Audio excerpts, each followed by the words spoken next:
¿Qué pasó, mi gente? It's RedMT25 otra vez. Welcome to another episode of El Chuco Sportscast, episode 15. You know who I am. This is my brother, RedMT25. ¿Qué pasó, hermano? I'm doing good, bro. How are you? I'm kind of struggling a little bit because I'm kind of getting over a sinus infection. And hopefully I get Mm. better by tomorrow, but gotta at least get something out there. I Well, yeah, I know. It's been a rough start to the year, a lot of craziness going on, but trying to settle into a schedule that will work for both of us, and we'll get there. We'll get there. Yeah, yeah, we'll be all good. I can get over this. But yeah, so today we're gonna just what I'm gonna do is I'm gonna split this into two different videos, episode 15 and 16, because there's just a lot to talk about, and I don't think I'm gonna be able to cover it in one whole video. I think it might run too long. So for this episode, I'm gonna be talking about the NBA and UTEP basketball. And then in the next episode, we'll be covering the NFL.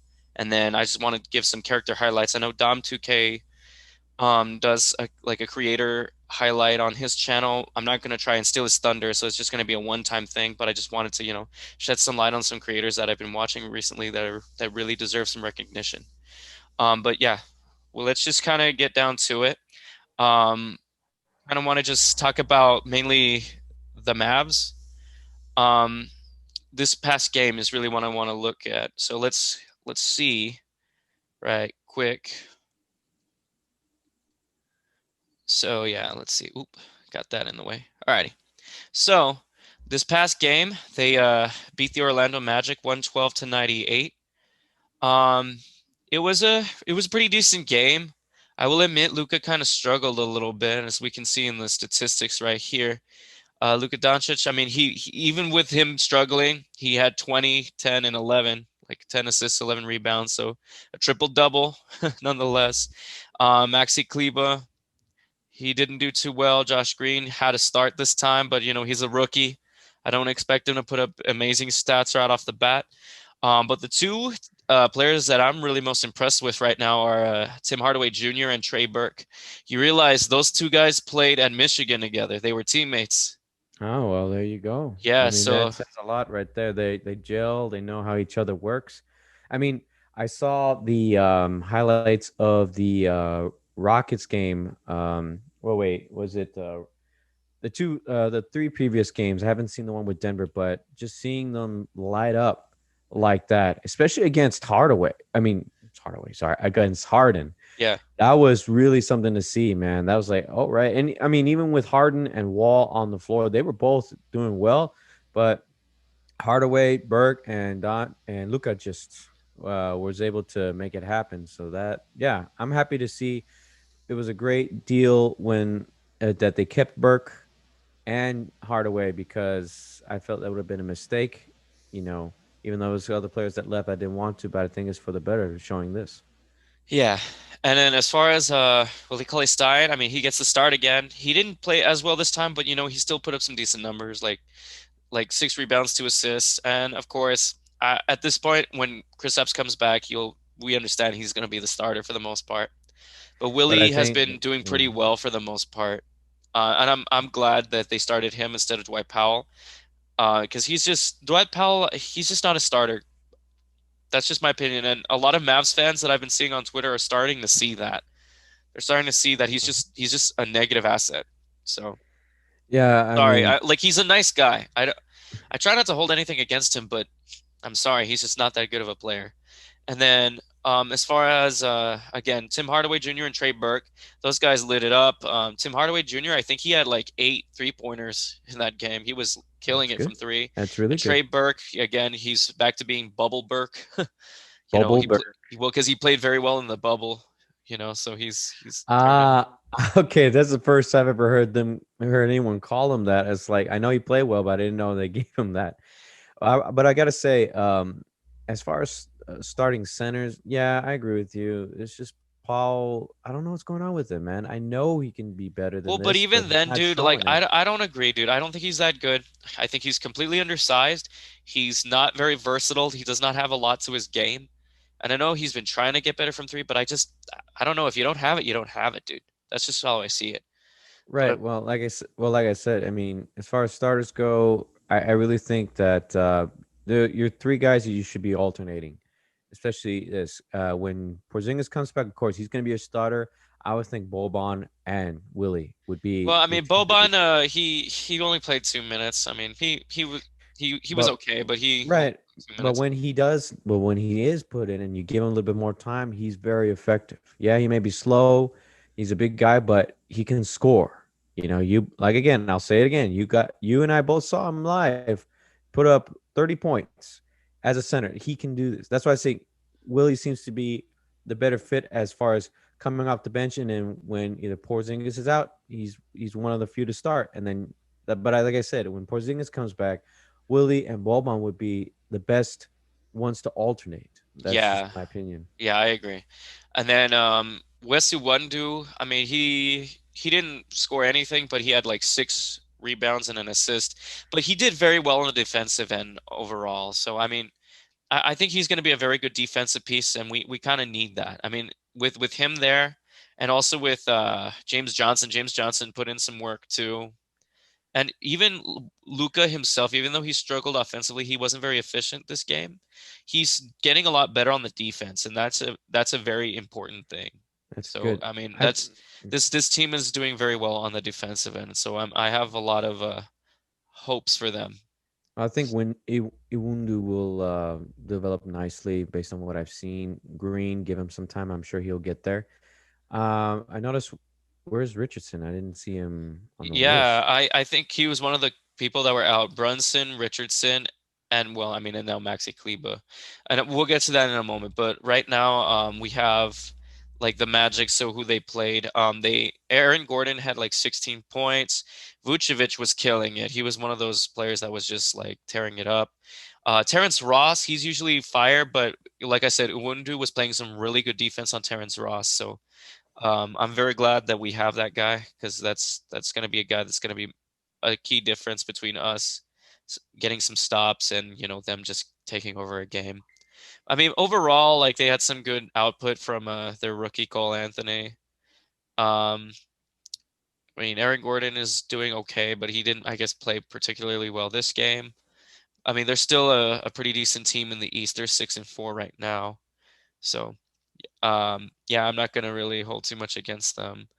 I mean, as far as the stats comparison overall, Mavericks were 49% total field goal percentage, 50% from three, even though Luca was struggling from three. I mean, Tim Hardaway and Trey Burke were really carrying them.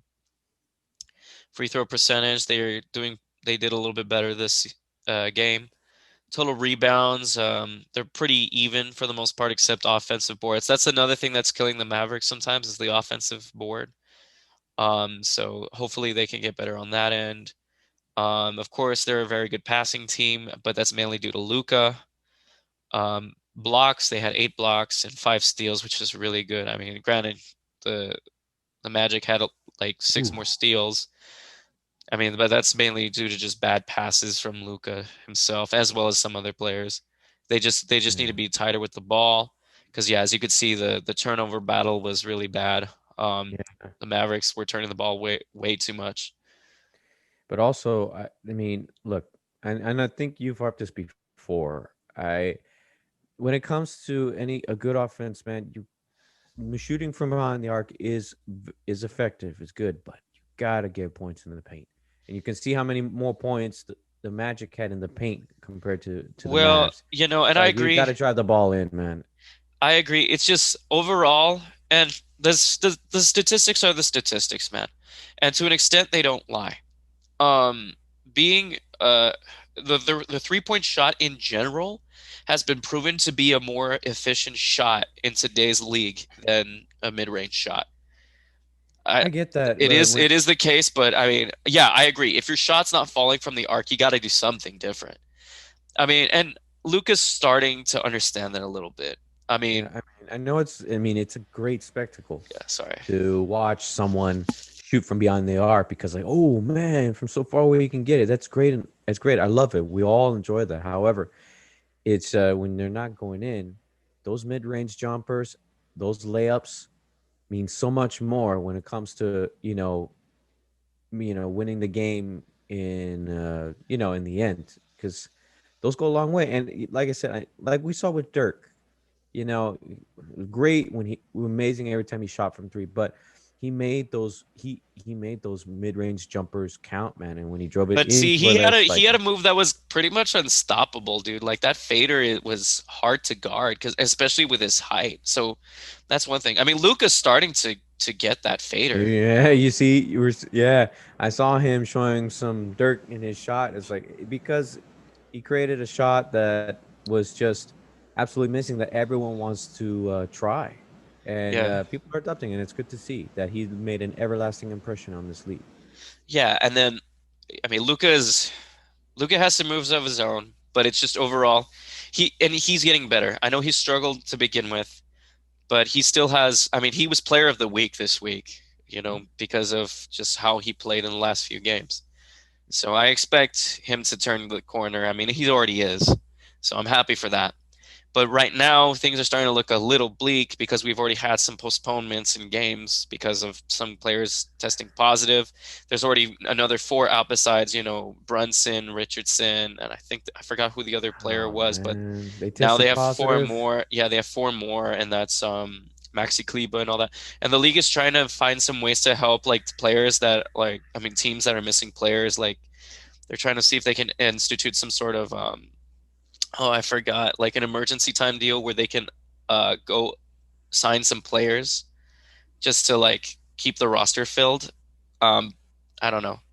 Well, I would But assume, I yeah. mean, I would assume that there's still a bunch of free agents out there that they can sign that are still looking for a team. It's like, yeah, I mean, at least that would give some players on the off the street a chance to play. Well, I I wouldn't mean, say off of the course. street, but like maybe G League or even Well, I mean, well, there's some free agents that may not be playing right now. yeah. I'm just saying that's an opportunity, but yeah, of course, the G League as well. I mean, I see that. I can see that as an opportunity for those that aren't playing, or that are in the G League to have that opportunity to play in the pros. So I just hope it doesn't get to that point where we have to go back to the bubble again. But we'll see. Well, I mean, it's either that or they completely shut down the season again, and some of it is kind of looking towards that because I mean the Celtics. But see, what pisses me off, dude, is that they let the fucking Sixers play with because they didn't have Embiid and they didn't have Simmons, Did and they I test think positive as well? I don't know if they tested positive, but like there was like I mean a couple of them did, but it wasn't Embiid and Simmons, but they were like not being able to play because Mm. they had to get tested. But they allowed them to play and didn't postpone their games, but they allowed the Celtics and the Mavericks games to be postponed. And I don't think that's fucking fair. That they had to play their not usual starters in this game. Yes, it gives them more opportunity, but again, if you're gonna give everybody equal opportunity, you should have just postponed the Sixers game.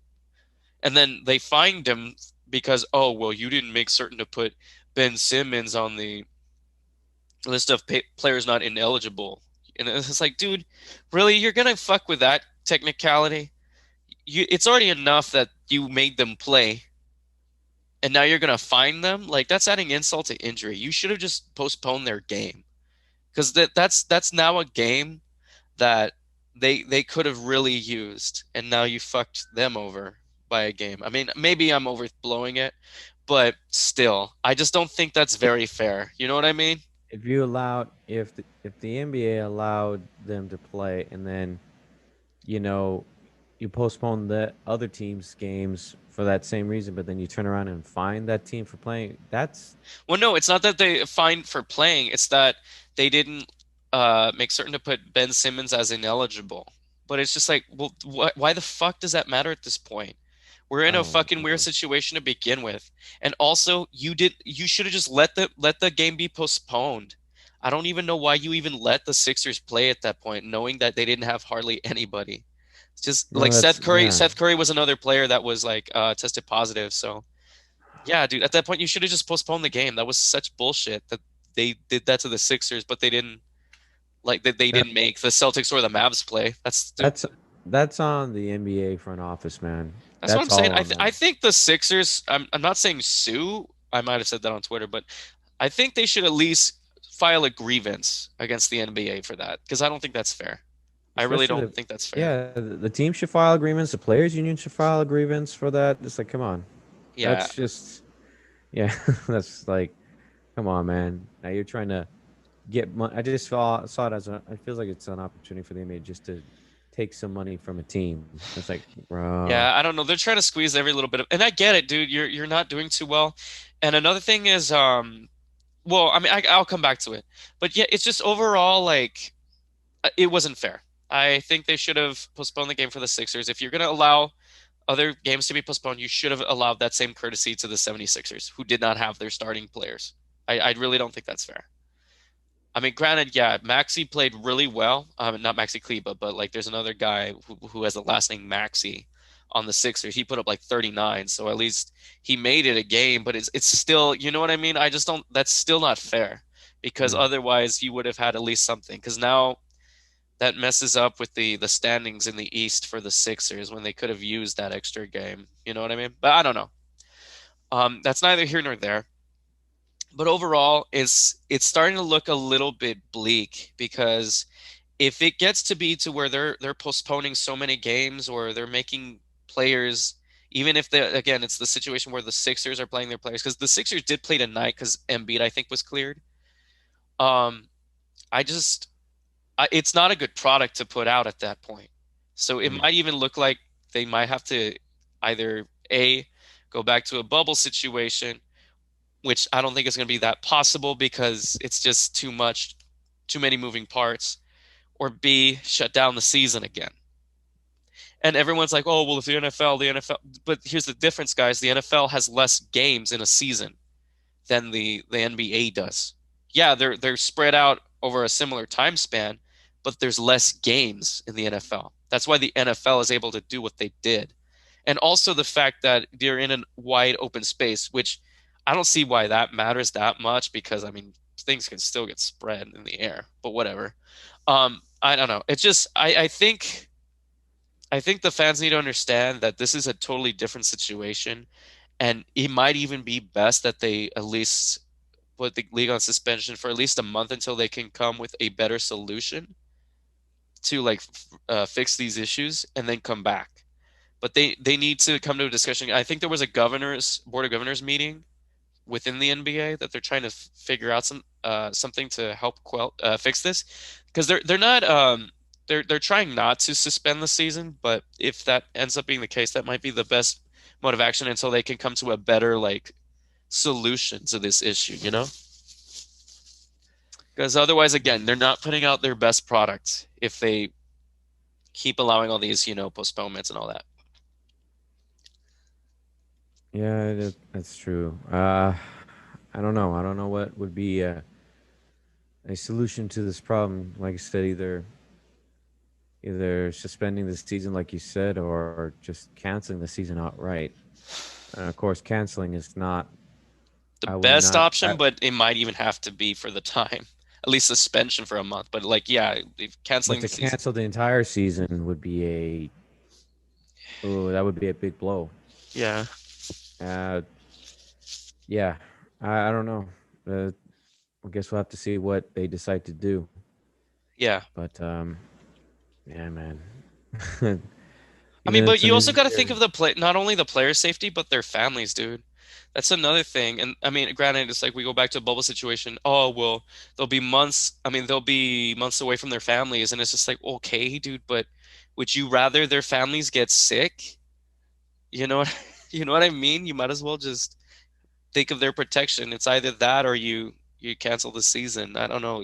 There has to be that's the thing. They have to find some sort of middle ground that's going to fix all these situations, or at least fix it enough to where the season can at least thrive and continue. Um, but another thing they've wanted to explore now is possibly expanding the league again. Uh, Expanding, huh? yeah, they might expand the league to 32 teams. Um, Mm. and the two destinations that they've discussed are Seattle again and Las Vegas. So I think that would be kind of Ah. interesting to see a team in Vegas. I mean, I think they would make a killing because now that the Raiders are there, now they're going to have an NBA team. Like, what's not to like about that situation? But as far as like Well, the name, yeah. yeah, I mean, yeah, it'd be nice. It would be really nice to see the Supersonics come back. yeah, I mean, that would be a great thing to see happen because that was I mean, back in the day, that was a favorite team of mine because they had did so well. So yeah, I would love to see that, and then of course putting a team in Las Vegas would be really nice. Because I think Nevada doesn't have a pro basketball team, so it'd be nice to Yeah. see. I don't That's know, some man. good news. I think El Paso would do well with the team. I Yeah, I They think it probably would too. Will they won't do it, but it would be nice. it's a big enough market to have a team like that, man. It really I mean, is. not as big as Houston or Dallas or San Antonio, but I mean, it's bigger than Austin at least. You Everyone's gotta, like you saying gotta, Austin. I'm like, no, you gotta at least give West Texas some love, man. It can happen. It can happen. I know it can. It'd be nice to have a football team there, like football. yeah, a soccer team So like MLS. Oh, that'd be. I mean, they have like a professional team that's like not on same level as MLS. I think it's just like a step away. I think the El Paso Locomotive.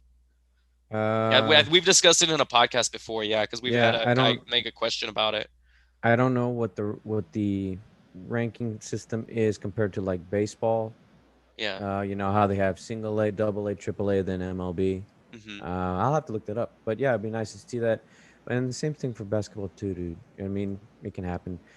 But no, at least Las Vegas is a good option, and then Seattle bringing back the Supersonics would be great. But yeah, it'd be nice so that way they'd be on par with the NFL with 32 teams. Yeah, and then also just it adds again more revenue to be had for the league. So that's I think it's smart in that respect. As far as what they should name the Las Vegas team, I'm opting the Devils. I mean, it is called Sin City, so and I Mm, saw a person make this design. They wanted to call them the Vipers, but I saw this design for the uniforms and stuff, and they were pretty badass. But what's funny is it's the same color scheme I've had a thought of for the Devils. It's like kind of a goldish color with red and black. I think that'd be badass. red, black, and gold. Yep. I know. And Yeah, I mean, we know yeah, some people that would definitely love that. yeah, they would dig that. But yeah, um, but yeah, that's at least what they're exploring there within the NBA as far as expansion and just situations concerning the pandemic precautions and all that. Um, but yeah, as far as another team I kind of wanted to talk about today, I kind of wanted to talk about the Washington Wizards. A lot of people have already discussed how they've been doing. They haven't performed up to expectations. You know, with the addition of Russell Westbrook, they were supposed to be, heading in a more positive direction. Everyone had aspirations of them being in the playoffs. But so far, they've been, I think they're 2-7, maybe even 2-8 right Oof. now. Well, actually, no, they're 3-8 because I think they just beat they just beat the Phoenix Suns tonight by a huge margin. So I guess that's all well and good. But the crazy thing is, though, Westbrook was not playing tonight. You know, they're two So and eight right now. I think with this win, they might put him at 3-8. So I don't think that's updated yet. I don't know. Maybe I'm wrong. But here's the thing: like a lot of those wins, I think have come without Westbrook. So now there's going to be a discussion and an argument now that, well, maybe Russell Westbrook is not the answer, and Russell Westbrook maybe possibly makes them worse. I mean, and Well, here's the thing: like, okay, I do not dislike Russell Westbrook. I think he's a very talented player. I mean, he's a guy that puts up a triple double like that is no fucking slouch. I'll admit that. But I think yes. his issue becomes that he's so inefficient. And yeah, what were you about to say, Mario? Well, look, I don't think. Well, this argument has been established way before. You know, especially when he was with OKC. It's just yes, I respect him as a player. What he's done ever since he came into the league with Harden and Durant was is absolutely amazing. He has done some amazing things, put up some awesome stats that for one player that is, you know, rivals a lot of players we know. However, it's those don't mean anything if you're not a team player. If you can't get your team to win and make it to the finals, is it's just I just don't. Every time I see him play, it seems like yes. To be fair, there's a couple times when in OKC where he didn't really have a team, so he carried that team himself. However, you got it doesn't like I said those stats don't mean anything if you're not a team player. he would take it upon himself, put the team on his back, and not allow his teammates to try to, you know, help. You know, you're taking it upon yourself and not allowing your teammates to help you or learn how to get better. That's just not right either. Well, and, but see, He a lot of become very people. selfish. He become very selfish with the ball, and it just feel like his attitude is just not. His attitude just sucks to me when it comes to playing on it with a team. So that it just I like him, but with the sucky attitude and the selfish mentality, to where you just it just feels like he doesn't want to be a team player. So that's why it feels when he's playing, they don't do as well. And so I just don't know, man. Yeah, You because know, I mean, a lot of his time, people have questioned his ability because they've kind of labeled him a stat patter because he gets these triple doubles. And granted, he's not doing it at an efficient rate. Like, he gets assists, right? He gets you like 20 fucking assists, but he's gonna at least get you 7 or 8 turnovers in the midst of that. So is it really that efficient of an assist to turnover ratio? Not really. If he's not very good from downtown and he forces a lot of shots. I mean, he's okay from the corner, but he doesn't utilize that. Again, he's still stuck in this mindset that he has to do it himself, and he doesn't have to. He has Bradley Beal, and I don't know. Hopefully, I mean, because again, this is still the start of the season. We don't know what's going to happen, but hopefully he kind of settles down and lets Beal be the main scoring option, and he just kind of, and that's the thing. Like, it's a lot of other YouTubers and people have said that he's not a great first option, but he's not a great second option either because I don't know. He's a very strange case because he's so talented, but his inefficiency and his lack of true basketball IQ kind of holds him back. And again, well, he's extremely talented. I don't hate him, but I think there's a lot that he's leaving on the table with the way he plays the game. I think also ego has a part to do with it. You know, because it feels like he comes off as the way he plays is like, comes off as like I'm the shit.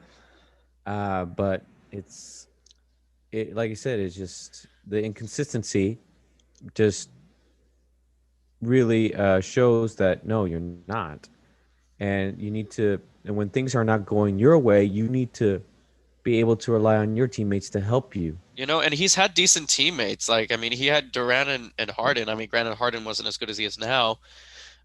You had Paul George. Carmelo Anthony was kind of off when he was in OKC, but he still had Paul George. But okay, to his defense, though, Paul George did struggle in the playoffs, so it wasn't all on Russ, but he did share a good amount of blame in it. And then with Houston, again, his inefficiencies kind of showed, like, reared their ugly head again when he was with Mm, Harden. So I don't know. I just don't know at this point because again he demands a lot from the ball, and he can get you some points, but he doesn't do it efficiently, and sometimes that costs his team games.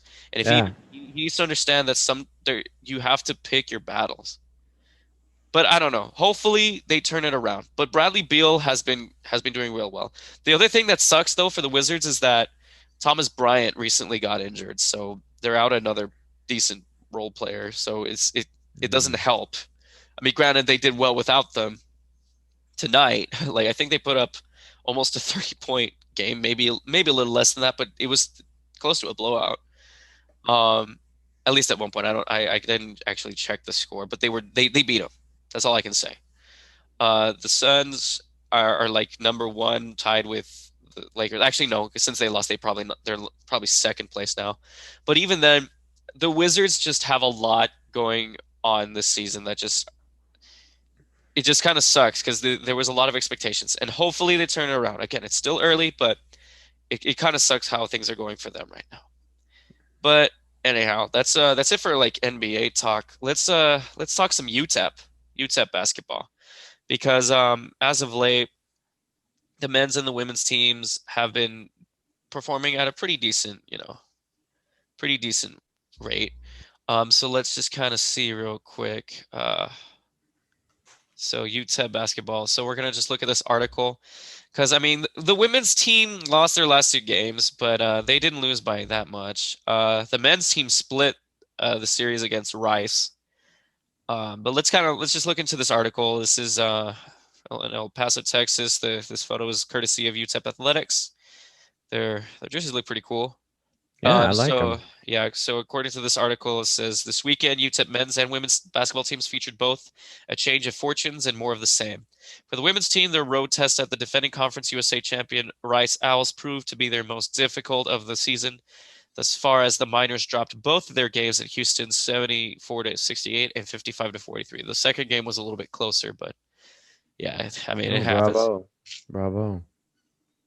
And then while the Miners were close in both games, okay. During certain stretches, the Owls exploited the paint in both games thanks to the nation's tallest female basketball player, 6'9" center. Nancy Mulkey. Wow, that's a pretty tall 6 foot woman. woman, 6'9". Yeah, that's pretty tall. 22 points contributed to 66 combined points in the painted area for the Owls. Oh, and that's over the span of both the games. While UTEP scored 52. Mulkey's main contribution, however, was on the defensive end as she, damn, 12 shots during the series. That's pretty damn impressive. I mean, it sucks for the Miners, but like, damn, that's pretty impressive for a woman. For the Miners, it was a tale of two games. On Friday, Aline Arique and Destiny Thurman combined for 13 for 26 from the field for 29 points, while Katia Gallegos shot 3 for 15 with 9 points. Damn, that sucks. And then Gallegos combined 9 for 19 for 25 points, while the rest hit only 7 of their 41. Dang, that sucks. They had a Yeah, pretty bad it was not a series. good night. It was not a good night. But I mean, again, they have their struggles, but I still see a lot of potential in this women's team overall. Like when they're hitting their shots, they're hitting their shots. It was just a bad string of games, but I expect them to bounce back. Like they have a really talented squad overall. Mm. So I don't doubt they're going to come back. So they're 2-2 in Conference USA play.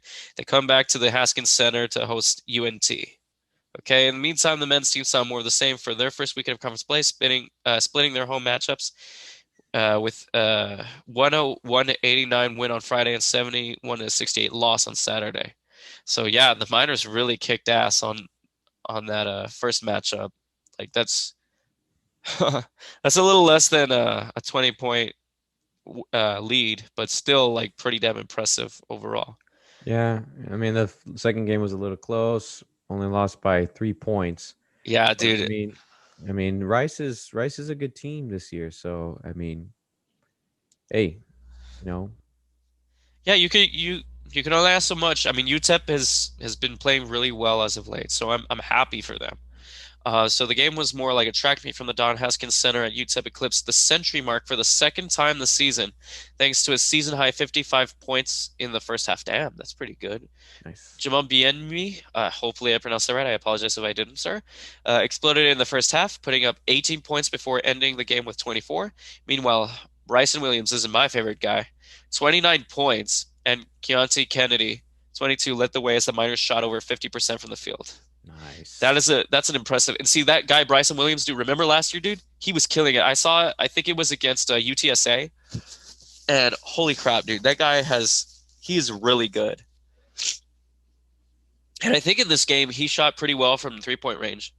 So Mm. he's getting more versatile. And I mean, I would expect and hopefully other teams in the NBA see this guy and take a chance on him because I think he has a lot of potential. He's really talented. I mean, maybe he does transition well, maybe he doesn't, but we'll never know. But I think for a guy like him, he's really damn talented. Mm. Um, and in the second game, however, the scoring simmered as UTEP ended the first half with 34 points. Although Bienimi, hopefully I'm trying my best, guys. I'm sorry. 16 and Williams continued 13 their impressive scoring performances. The rest of the team struggled to hit their shots. Sully Boom and County Kennedy combined 5 for 23. Damn, that sucks. 21% from the floor. On the other side, Travis Evie had himself another impressive offensive performance, hitting 7 of 13 for 21 points, including 5 3 pointers. Evie and Ford and Max Fielder combined for wow, 83 points throughout the series, hitting 32 of their 50 shots. Oh, that's throughout the series. I was like, damn, I didn't think I was about to say the game was close. I didn't think they scored that much, and I realized it's the whole series. The lack of efficient offensive efficiency from UTEP on Saturday, combined with 22 personal foul calls, gave Rest a valuable win in the Conference USA standings. Miners now 2-2 in conference play. Will visit North Texas this Friday at 6 p.m. Well, that's just something they got to clean up. They got to be careful. They can't be reaching in, and hopefully that clears itself up. But I think again, UTEP Yeah, has been playing extremely well. They just need to be careful of the defensive end. But I have yeah, faith in them. I'm yeah. really glad, man. Like UTEP has some really decent offensive pieces. They just need to be a little bit more consistent. But once they get it together, I think they could actually be decent, No, especially I in the know. conference tournament if they get that far. I mean, I think they were only second, maybe even third now. No, I think they're still second in the conference. So yeah, I'm happy for them. So that's going to be a very good season for this UTEP squad. But yeah, in the future, man, we definitely need to look at some more UTEP stuff. Maybe when the baseball season comes back around for, I think AAA, maybe we can cover some stuff that's El Paso Chihuahuas, maybe. Yeah, well, I mean, was it last year, the year before? They were champions in their league. They won like the AAA title. Oh So wow.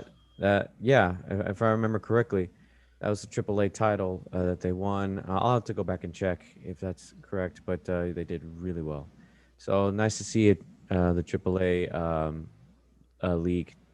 You know, with any league, regardless of level, it's always nice to see teams do well. But yeah, as far as from my alma mater, I'm really happy to see the basketball teams, both the women's and men's, doing really well. Like with anything, it needs some work, but I think they got this. So nice to see what happens when March comes around. Yeah. Yeah, it would be really cool. Um, but yeah, as far as basketball guys, I'm just gonna cut it short for this episode because I don't think I'm gonna have too much time to spread this whole episode into one big thing. So that's all I'm gonna leave on this particular episode. I'm gonna talk NFL and some creator highlights in the next episode. Okay, guys. Was there anything else you wanted to talk about before we headed out of this particular episode, Mario? No, I think we're good. Like I said, we'll get better as far as having a set schedule with everything, and that way you and I can, you know, do your podcast and do my thing a little bit more steadily, and well, I'll just do my part, and I'm sure you'll do yours to get the videos out in a timely fashion. Yeah, like I said, it's a work in progress. Alrighty, well, ándale pues, suscríbete a mi canal y hasta el próximo, mi gente. Adiós, paz, go Adios. Miners. Bye.